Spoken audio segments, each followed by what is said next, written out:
Ashab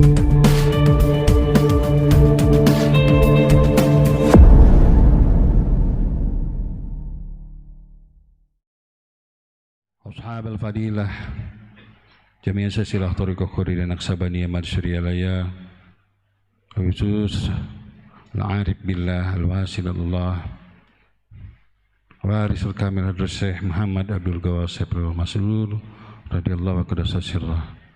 Semoga Guru Agung Pengarsa Abah dipanjangkan usia dunianya, senantiasa dijaga kesempurnaan kesehatannya, ditambah limpah barokah karomah untuk kita dan umat manusia seluruh dunia.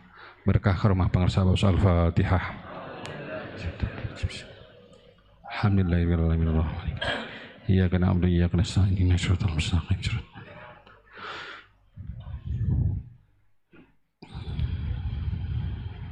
Yang mulia, yang kita cinta, Pengarsa Umi dan seluruh ahlul bait,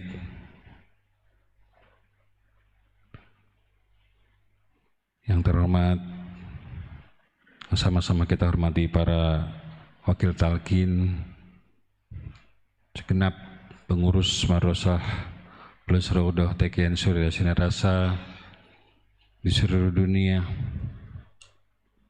Allah berkahi selalu dengan soleh-solehahnya, sehatnya, sukses kaya raya bahagia.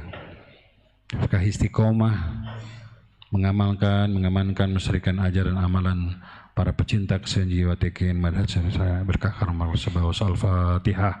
A'udzubillahi minasyaitonir rajim. Alhamdulillahirabbil alamin arrahmanir rahim. Iyyaka na'budu wa iyyaka nasta'in. Ihdinas siratal mustaqim.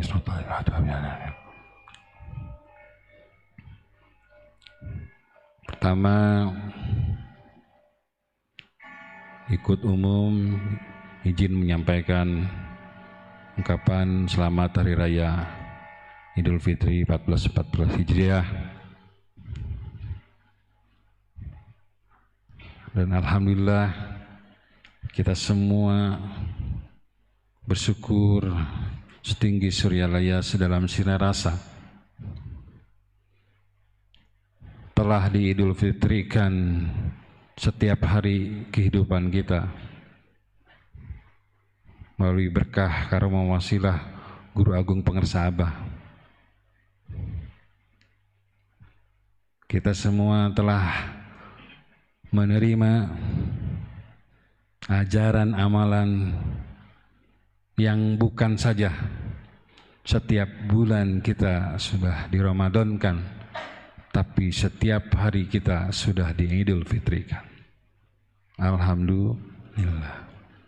Jadi kita semua, alhamdulillah, para pecinta kesenian jiwa, untuk beridul fitri tidak harus menunggu 1 Syawal. Siapa saja umat manusia yang telah menerima talqin, maka setiap hari kehidupannya idul fitri karena telah menerima. Dan semoga Allah berkahi istiqomah mengamalkan zikirnya, maka setiap harinya idul fitri, kembali kepada fitrah, kembali kepada kesucian jiwa, kembali fitri seperti bayi yang baru dilahirkan. Siapa saja yang telah menerima talqin dan istiqomah mengamalkannya, maka setiap harinya dikembalikan menjadi seperti bayi lagi, bersih. Satu dzikir la ilaha illallah membersihkan 4.000 dosa besar. Paling minimal ikhwan yang paling ngedul dzikirnya nganti luwae gitu. Setelah sholat 3 misalnya kali 5 sudah berapa dosa, berapa ribu dosa besar dia bersihkan dengan zikirnya. Jadi ingat dengan ungkapan Guru Agung Pengarsa Abah, thariqah itu mahal, thariqah itu mahal, thariqah itu mahal. Dan alhamdulillah kita sudah sedang dan akan selalu bersama beliau mengamalkan ajaran amalan kesucian jiwa. Dan sempurnakan secara syariat pada Syawal ini kita ikut guru dengan menunaikan ibadah saum setahun. Ya, sittata ayamin Syawal kasiyamid dahr. Sudah di sini angkat tangan yang sudah menuntaskan puasa setahunnya, angkat tangan. Yang sudah tamat puasa Syawal 6 hari. 1 2, 3, 4, 5, 6. Yang tinggi. Ya, alhamdulillah. Pangersabah sunnahnya hanya jeda sehari. 1 Syawal buka, ya besoknya langsung melaksanakan saum Syawal 6 hari. Jadi pas Jumat itu hari terakhir, Sabtu lebaran lagi. Ya, dimaklumi ya, bagi para hewan mayoritas masih belum menggunakan bulan Syawal karena biasanya hari kedua, ketiga, keempat masih banyak kakaren, loba kene dahareun, masih muter di justru eta keutamaannya ya, loba kene godaan kita ikut guru agung Pangersabah. Tapi yang penting 6 hari dari bulan Syawal, yang belum nanti sekembali dari sini sempurnakan puasa setahun kasiyamid dahr. Jadi siapa saja yang melaksanakan saum Ramadan diikuti 6 hari di bulan Syawal, maka ia seperti puasa setahun. Dan oleh Pangersabah tahun lalu ini dimaklumatkan ya. Jadi ini juga selain hadis Kanjeng Nabi Muhammad SAW, ini juga maklumat Guru Agung Pangersabah untuk kenaikan pangkat ruhani kita. Makanya Pangersabah memaklumatkan, mengingatkan kita semua. Ya, siap?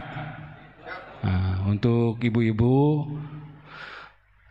para akhwat, bayar dulu puasa yang kemarin karena ada halangan, dibayar dulu itu, yang wajib dulu, mengkodok saum dulu, baru setelah selesai melaksanakan salat puasa Syawal. Ada yang beda pada hari raya dan manakib pusat pada hari ini. Alhamdulillah kita ikut maklumat Guru Agung pada 24 Maret bahwa pada ikhwan yang punya merencanakan beli baju lebaran, belilah pakaian atasannya merah, bawahnya putih. Jadi kemarin pada lebaran di sini di Sinarasa sholat Id sudah merah putih. Para ikhwan memerah putihkan kawasan ini. Dan kita semua seperti imbauan Guru Agung Pangersabah pada makib kali ini, kecuali wakil talqin ya, karena wakil talqin tetap mengenakan seragam wakil talqin, para ikhwan untuk mengenakan merah putih, merah atasannya, putih bawahannya. Berturut-turut dengan itu, imbauan itu Pangersabah selama bulan Ramadan telah mengeluarkan 2 surat penting yang ada kaitannya dengan mengapa kita semua harus bermerah putih sekarang dan ke depan di saat-saat manakib.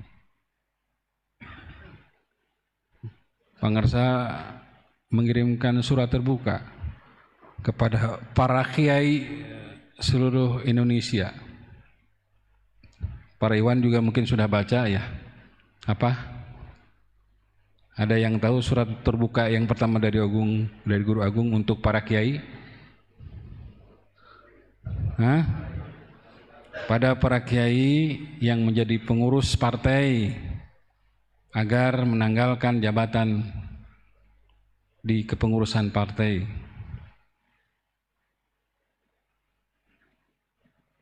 Ya. Jadi tolong disampaikan, siapa tahu ada saudara, om, tante, om, uwa, mang yang memang kiai, kirim surat terbuka ini dari Pangarsa Abah. Kita menjadi perpanjangan tangan dan kaki Guru Agung menunaikan tugasnya mengingatkan kepada para kiai untuk segera menanggalkan jabatan di partai. Kita semua tidak usah ngerti, syukur kalau mengerti isi surat itu. Kenapa pengersa harus seperti itu? Syukur kalau mengerti. Kalau tidak mengerti juga percaya saja, nah itu karomah. Ya.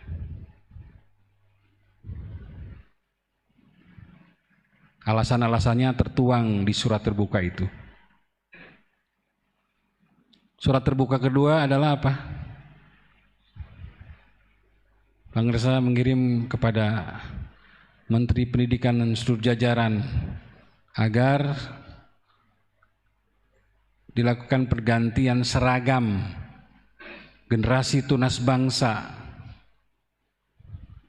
anak-anak usia sekolah dasar yang selama bertahun-tahun mengenakan seragam dengan warna terbalik.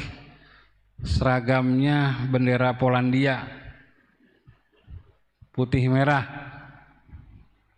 Semua seperti menerima itu sebagai sesuatu yang biasa aja, sesuatu yang tidak perlu diperkarakan. Tapi Guru Agung Pangarsa Abah mengingatkan seluruh komponen bangsa, wabil khusus para pemangku negara, untuk segera dilakukan penggantian seragam. Anak-anak yang memang usia dini harus mengenal politik warna merah putih. Bagi kita semua tentu saja merah dan putih ini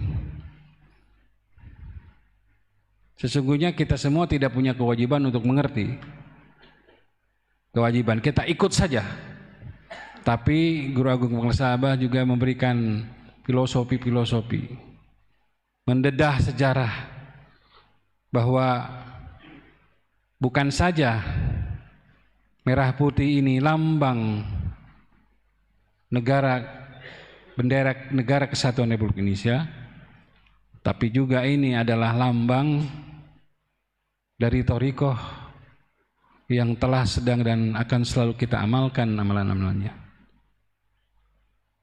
Dan merah putih secara historis kita tahu adalah hadiah yang diberikan Syekh Abdullah Mubarak bin Nur Muhammad kepada Republik ini. Sumbangsih di awal-awal 40 tahun sebelum Indonesia merdeka, Abah Sepuh sudah punya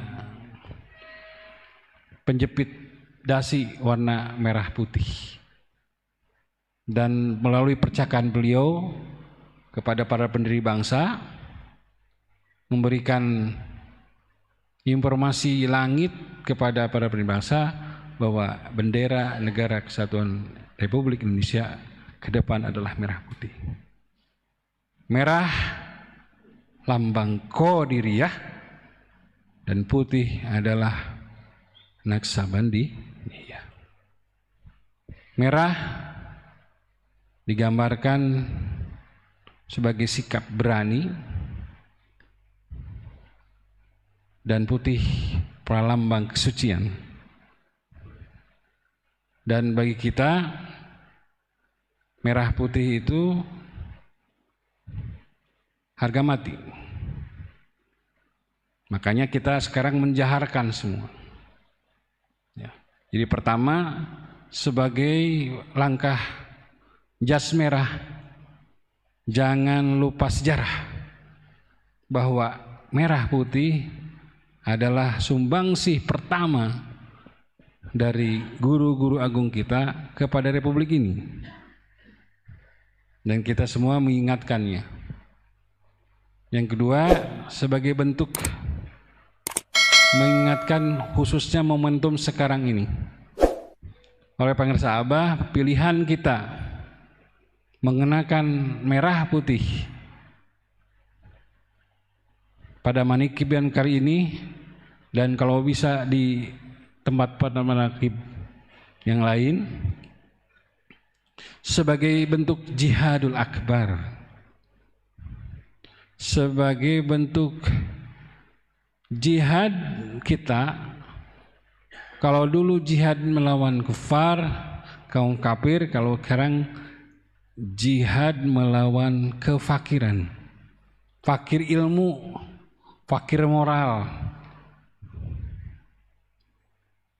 Kita semua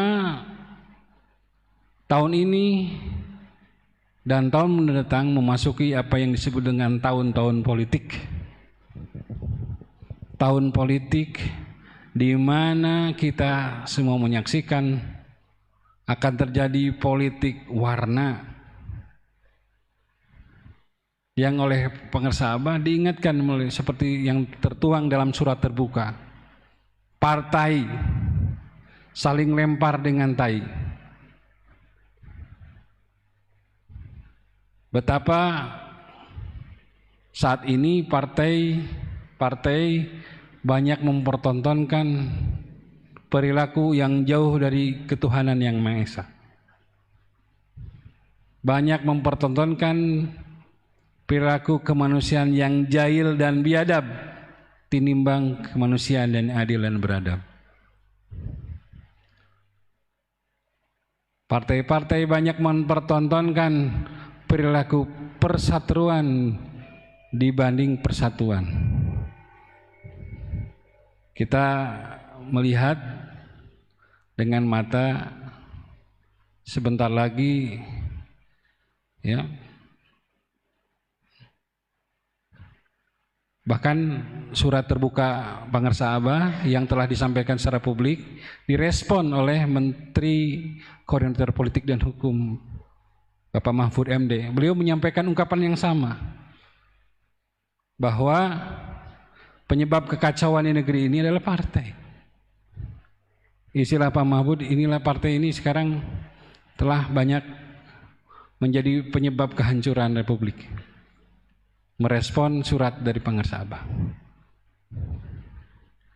Nah, kita semua di saat nanti di masa-masa kampanye, semua partai mengibarkan bendera dengan rupa-rupa warna. Ada yang merah saja, ada yang putih saja, ada yang biru saja, ada yang hijau saja, segala rupa warna, koneng, segala macam ayat. Dan kita menjadi kelompok yang tidak terseret dengan keributan gara-gara bendera, beda milih bandera, ya, sa-RT pecah, beda masjid, nu tadinya sama masjid, gara-gara beda bendera partai, masjidnya misah. Gara-gara yang tadinya akur satu desa, gara-gara pilihan beda bendera partai, jadi perpecahan. Karena kita semua para ikhwan dijaring oleh doa guru agung. Jangan sampai ada keretakan, retak saja jangan, apalagi perpecahan. Dan kita semua mencemasi di tahun politik ini semakin mengeras politik warna itu. Nah, makanya oleh pemirsa Abah tadi menyampaikan ini adalah kita memasuki perang. Perang untuk kita menangkan dan kita pasti menang. Pemirsa menyampaikan lagi bahwa ini adalah perang seperti tertuang pada surat Al-Baqarah, di mana 247 pemirsa sebagai pada tahun 68 dipilih oleh Guru Agung Syekh Ahmad Sohibul Wafat Tajur Arifin sebagai Panglima Tolut. Ini perang yang dipimpin oleh Jenderal Tolut, yaitu pemirsa Abah, melawan Jalut. yaitu para pimpinan partai yang memang jumlahnya banyak. Kekuatan kita tabut. Doa kita apa? Robbana afrigh alaina sabran sabitakna barangsunna. Dan pasukan Talut awalnya 80.000. Pada perjalanannya akan diseleksi. Terjadi seleksi, dijaring, diayak, sehingga yang terpilih hanya 313. Makanya kita alhamdulillah mengeluarkan petisi. Ini ada rangkaian semua, petisi 313. Cung di sini sahanu geus nanda tangan petisi 313. 313 yang ini wakil-wakil menandatangi petisi. Yang belum hubungi wakil talqin terdekatnya ya. Petisi 313 itu yang pondasinya. Pangersa Abah mengirim surat kepada Menteri Agama dan Menteri Pendidikan agar kata Allah jangan dalam terjemahan Latin tidak ditulis Allah, tapi tetap dengan alif lam lam ha. Dan kita semua menyatakan sikap, itu dulu yang pokok. Jadi petisi lanjut dengan ini. Karena itulah yang kita perjuangkan. Setelah kita perjuangkan kalimat Allah mesti tegak, lillahi kalimatillah, dan kita semua sekarang berjuang bersama-sama jihadun nafs, jihadul akbar untuk melawan politik warna tadi. Kita hanya merah putih. Hanya dengan merah putih kita merekatkan kesatuan dan persatuan antara sesama komponen bangsa. Kita menjadi pelopor untuk tidak ikut-ikutan ribut untuk memilih, apalagi ricuh gara-gara ini. Dan kita mencemasi bahwa nanti ada lagi istilah-istilah cebong kampret. Kita semua menghadapi tahun politik tidak perlu cemas, tidak perlu khawatir, tidak perlu gundah gulana. Kita menunggu maklumat Guru Agung Pangersa Abah. Kita menunggu maklumat. Jangan jadi murid bangkrut di tahun politik ini. Hanas we ngabela hiji partai. Ari hekte jabatan teu meunang, duit teu meunang. Itu murid bangkrut. Kalau mau menang dan kalau mau untung, kita ikut Guru Agung Pangersa Abah. Nanti juga kalau presiden kita sudah punya maklumatnya. Untuk RI 1 Pangersa sudah memaklumatkan kita memilih siapa. Anies Rashid Baswedan. Nah, soal nanti dalam pileg mana yang mesti kita pilih, kita menunggu maklumat. Bocorannya itu saja yang akan melempangkan jalan Anies menuju RI 1 itu yang dipilih. Jadi kita santai saja. Ulah ribut. Meskipun misalnya kita ngefans banget mana orang Jawa Tengah. Ya. Anu ngefans ke Sandiaga Uno, ke Erick Thohir, kita fokus ke satu saja. Ya. Ini penting. Pasti dan Pangersa Abah mendasarkan pilihan keputusan politik bukan karena hawa nafsunya. Kenal juga enggak. Pasti ada informasi langitan. Pasti ada percakapan hasil rapat mubahasah seluruh ahlu sisilah Thariqah Qadiriyah Naqsabandiyah Madsuriyalaya sehingga lahir keputusan itu. Jangan berpikir apalagi berprasangka buruk Pangersa ada yang mendikte, membisiki. Tidak ada ya. Karena ya terdengar ada percakapan-percakapan bahwa Pangersa ini kayaknya ada yang memberikan masukan-masukan ini. Ya pasti ada masukan-masukan, tapi masukan-masukannya bukan dari orang-orang yang punya hawa nafsu dan hasrat politik yang kotor, yang hanya ingin kekuasaan dan kekayaan, tapi ingin yang terbaik untuk republik ini. Jadi fitnah yang keji kalau ada yang beranggapan Guru Agung Pangersaba didikte oleh sekelompok tertentu. Tidak ada yang mendikte. Tidak ada, Pangersaba menyampaikan, tidak ada yang bisa mendikte Abah kecuali Guru Agung Syekh Ahmad Sohibul Wafa Tajul Arifin.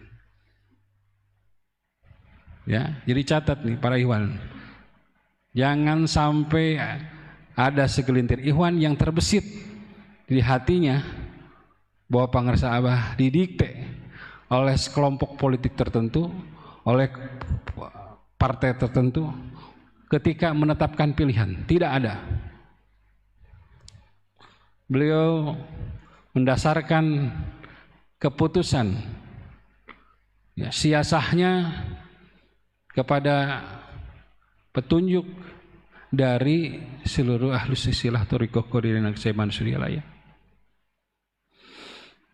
Bacaannya bukan hanya bacaan survei yang di TV sering diupdate, tapi juga hasil informasi yang ada dari kaum muhaddisin, ya, dari Jabroyaya, pasukan-pasukan yang selalu memberikan ilham wahyu kepada ahlus silsilah. Ya. Nah, kita semua kalau selalu beruntung ikut, dan kita sudah menang sebelum diumumkan pemenangnya. Kalau kita ikut pilihan Guru Agung Pangersaba, apapun, kita jadi pemenang sebelum ada keputusan siapa yang menang. Dan kita akan selalu beruntung. Kita selamat. Kalau kita milih sendiri, ya tanggung jawab sendiri. Tapi kalau kita memilih karena kita ikut, ada yang tanggung jawab.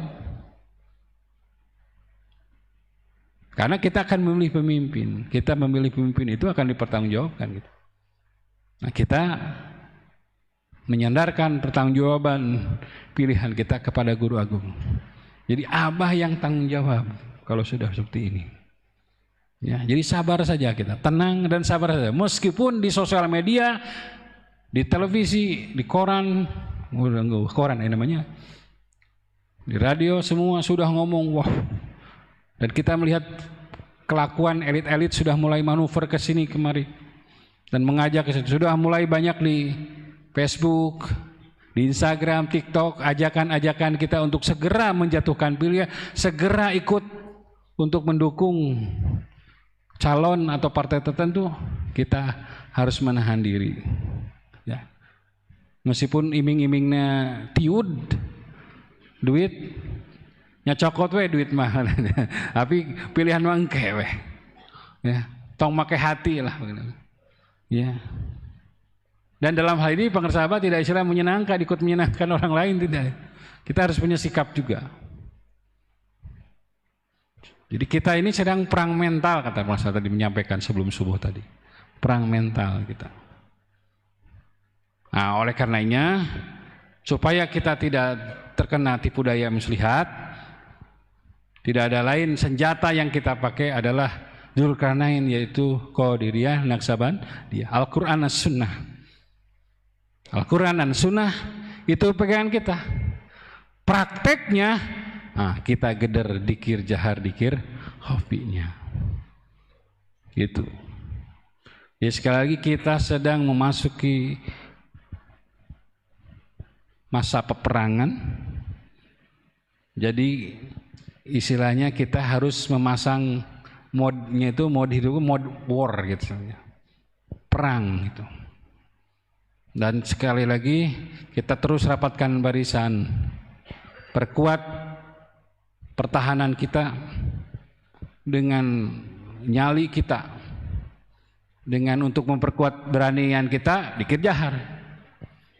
Kita menjadi pasukan berani hidup, bukan berani mati kita, pasukan berani hidup. laksanakan dzikir jahar kita. Gitu ya. Jadi pemirsa Abah mengingatkan kita untuk senantiasa berada dalam barisan Qadiriyah Naksabandiyah Ma'had Suryalaya.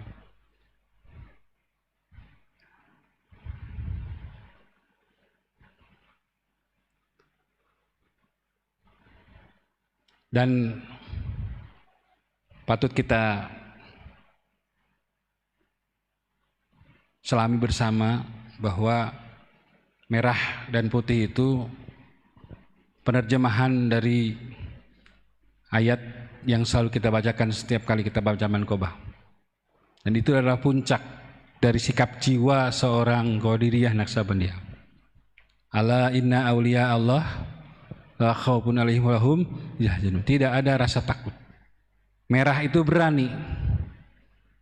Jadi kalau kita ingin hidup menjadi seorang pemberani, berguru kepada seorang berani, seorang guru yang pemberani, maka tidak ada lain dikirnya, dikejarnya untuk punya sikap jiwa la khaufun alaihim, tidak ada rasa takut, maka perbanyak dzikir jaharnya. Tidak punya rasa was-was, takut menghadapi apapun, tidak takut tidak punya uang, tidak takut tidak punya jabatan, tidak takut untuk tidak bisa makan. Nah, itu hanya bisa dikejar punya sikap jiwa itu dengan dzikir jahar yang di atas rata-rata. Merah itu sih sebenarnya. Lawan dari la khaufun pun tidak ada rasa takut, itu berarti dia hidupnya berani. Walahum yahzanun, tidak juga pernah bersedih. Nah, ini juga seorang yang bersih hatinya, seorang kesucian jiwa. Dan kita puncak perjalanan kita adalah kesucian jiwa. Hakikat Idul Fitri kembali kepada kesucian jiwa itu adalah meraih kesucian jiwa yang ditandai dengan kebersihan hati. Karena puncak dari pengamalan ini adalah bersih hati, kata Musa. Bersih hati itu nomor satu ditandai dengan prasangkanya, sikap hatinya. Tanda kita punya kesucian jiwa itu yang satu adalah, nomor satu adalah akhlak dari hatinya, prasangkanya. Kalau masih banyak didominasi prasangka buruk, maka kita harus banyakin dzikirnya. Tanda kita masih banyak kotoran jiwanya. Kalau kita banyak berprasangka baiknya kepada apapun, kepada siapapun, terhadap apapun yang terjadi, kepada siapapun yang kita hadapi, maka itu tanda nomor satu kita telah meraih kesucian jiwa. Kalau kita selalu bersikap baik, berprasangka baik, maka kita akan merasakan kebaikan-kebaikan. Makanya disampaikan bahwa Allahumma ya baik itu hanya bisa dirasakan oleh hamba yang selalu berprasangka baik. Tapi kemahabaikan Allah tidak akan dirasakan oleh siapa saja yang masih hidupnya berprasangka buruk. Ini kembali kepada hadis qudsi, ana inda dzanni abdi bi. Aku tergantung prasangka hambaku. Kalau kamu berprasangka baik, maka baik. Dan kamu akan merasakan kebaikan-kebaikan. Selalu melihat sisi baik dari setiap segala sesuatu. Terhadap peristiwa yang pahit sekalipun, yang dirasakan tidak enak sekalipun, kita akan selalu dimampukan untuk melihat sisi baik dari setiap kejadian. Terhadap siapapun di hadapan kita, di sekeliling kita, kalau kita punya seorang telah memiliki kesucian jiwa, kita hanya melihat sisi baiknya saja. Kita tidak banyak melihat dari sisi seorang yang telah melakukan kejahatan pun, misalnya pelanggaran syariat pun, kalau kita hidup didominasi oleh prasangka baik, maka akan selalu melihat sisi baik dan optimis bahwa dia akan selalu dan akan bisa satu hari akan menjadi seorang baik gitu. Yang kedua, Kesucian jiwa yang dilambangkan dengan kebersihan hati itu diukur dari apa? Lisannya, akhlak lisannya. Kalau lisannya bersih dari ujaran-ujaran kebencian, gibahan, fitnahan, maka dia telah meraih kesucian jiwa level 2. Maka hati-hati dengan lisan kita. Bahkan sekarang lisan kita diwakili dengan jempol kita di sosial media. Seorang yang telah beridul fitri, maka postingan-postingan sosial medianya akan bersih dari ujaran-ujaran yang bersifat julid. Hasil survei menyatakan bahwa netizen Indonesia itu, atau disebut juga netizen ya, adalah yang terjulid se-Asia. Jadi ada survei yang dilakukan oleh lembaga pemantauan sosial media, para pengguna sosial media Indonesia itu terjulid. Julid itu apa artinya? Ya? Julid itu artinya apa ya? Nyinyir. Jadi ternyinyir se-Asia itu orang Indonesia katanya. Nah, jadi kesucian jiwa yang diwakili dengan kebersihan hati itu diwakili dengan jempol sekarang itu. Kita tuh suka gatel kan melihat ada orang yang posting, pengennya tuh nyinyirin lah atau ngomongin. Nah, seorang yang telah meraih kesucian jiwa, setiap postingannya bersih dari ujaran-ujaran, dari postingan-postingan yang penuh kebencian, postingan-postingan yang hanya makian, postingan-postingan yang apalagi naudzubillah hanya menyebarkan hoax atau fitnah.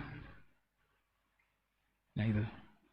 Jadi kesucian jiwa diukur dari media sosialnya. Maka bijak bersosial media.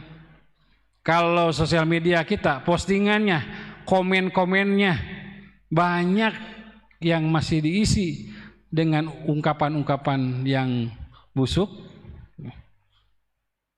nyinyir, julid, maka kita harus banyak-banyak zikirnya itu.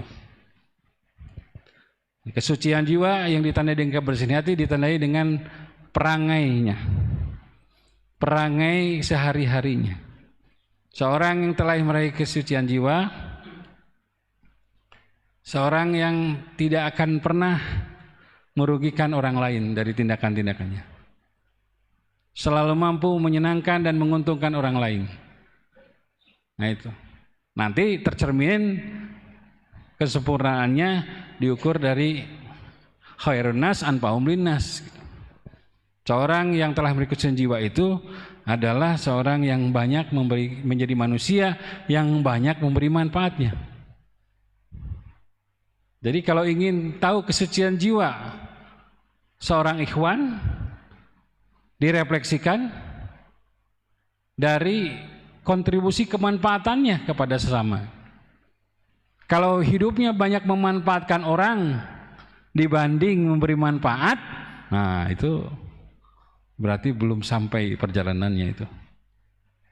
Tapi kalau kita menyaksikan ikhwan hidupnya banyak memberi manfaat kepada keluarganya, tetangganya, lingkungan sekitarnya, nah dia sudah tandanya sudah mencapai kesucian jiwa. Jadi sesungguhnya perjalanan kita itu oleh pengersa Abah konkret dalam keabstrakannya, abstrak dalam kekonkretannya. Semuanya bisa diukur, semuanya bisa kita raba sampai mana perjalanan kita. Semua bisa dirasakan. Yaitu tadi, yang tadi nomor 1, akhlak hati kita, prasangka kita. Semakin kita didominasi prasangka baik hidupnya, maka dia sudah memiliki kesucian jiwa tahap 1. Semakin lisannya, ujarannya banyak penuh nasihat, hikmah, ilmu, maka dia telah memiliki kesucian jiwa. Semakin hidupnya banyak memberi manfaat, menguntungkan kepada orang lain, maka dia telah memiliki kesucian jiwa. Nah, itulah kita semua pada akhirnya punya alat raba sendiri sampai mana perjalanan kita. Dan alat ukur dari perjalanan kita sesungguhnya digambarkan dalam tanbih 9 pilar peradaban dunia. Dan ini harus terus kita gaungkan dan harus terus kita ingatkan perjalanan kita. Jadi perjalanan kita bisa dilihat sampai mana diukur dari daftar 9 pilar peradaban dunia. Siapa yang ada 9 pilar peradaban dunia dalam dirinya, maka dia sudah al-wasilillah. Sudah disampaikan oleh Guru Agung ke makom al-wasilillah, ke makom al-arif billah. Ya. Jadi ketika ada pembacaan tanbih itu, kita semua bukan hanya mendengarkan dengan telinga, tapi juga mendengarkan dengan hati sambil akhlak kepada sesama, kepada yang lebih tua, kepada yang bawah, kepada fakir miskin. Jangan membenci ulama yang sebanyak, jangan membenci, jangan memeriksa murid orang lain.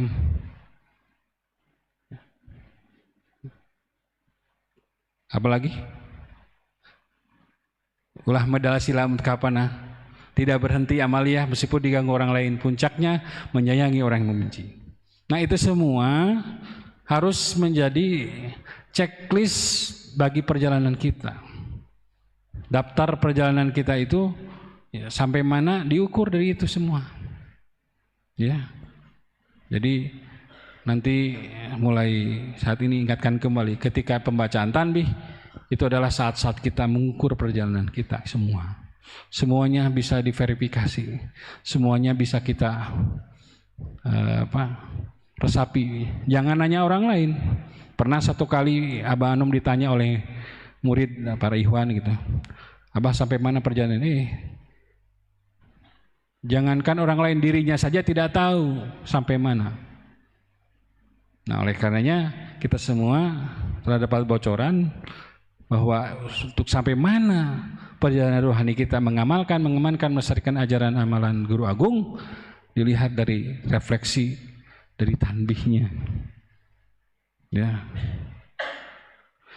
Jadi kita semua alhamdulillah mudah-mudahan bisa ngimutan apa yang telah pangersa teladani, apa pangersa ajarkan, maklumat, setiap maklumat kita, setiap imbauan, maklumat Guru Agung kita ikut, kita supaya ketika ikut kita terbawa. Dan pangersa akan menyerahkan perjalanan nanti ke Jambi pada 20 Mei misalnya. Nah, kita semua niat ikut saja. Yang belum informasinya silahkan ikut bergabung, silahkan hubungi panitia ya. Kita semua yang belum ada rezekinya niat ikut, ketika ikut terbawa. Ikut terbawa. Allah berkahi semuanya, segalanya selamanya. Allah berkahi istiqomah mengamalkan ajaran amalan para aulia Allah, berkah karamah. Al-Fatihah.